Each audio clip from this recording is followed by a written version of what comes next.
Namangan viloyati Kosonsoy tumani ichki ishlar bo'limi hamda tuman davlat xavfsizlik xizmati bo'limi xodimlari tomonidan o'tkazilgan tezkor tadbirlar davomida Chortoq tumanida yashovchi ayol turk millatiga mansub shaxs bilan til biriktirib, yosh qizlarni aldash va ularni oson daromad va'dalari bilan Turkiya davlatiga yuborish orqali fohishalikka jalb qilish bilan shug'ullanib kelayotganliklari aniqlangan.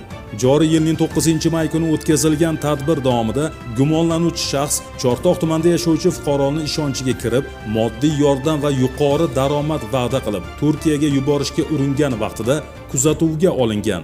Ma'lum bo'lishicha, u fuqaroni Toshkent-Istanbul yo'nalishi bo'yicha parvoz qilish uchun Toshkent xalqaro aeroportiga olib ketayotgan vaqtida tezkor tadbir ishtirokchilari tomonidan qo'lga olingan.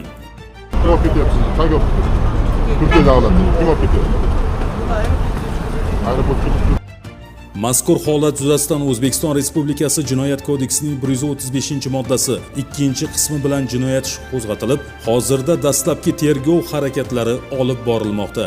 Aziz yurtdoshlar, chet elda yuqori daromadli ish, tez boyish yoki oson hayot haqidagi shubhali takliflarga ishonmang. Norasmiy shaxslar orqali xorijga chiqish og'ir oqibatlarga sabab bo'lishi mumkin. Ogoh bo'ling. Odam savdosi jamiyat kelajagiga tahdiddir. Hurmatli fuqarolar, shubhali holatlarga duch kelsangiz, bu haqda zudlik bilan huquqni muhofaza qiluvchi organlarga xabar bering.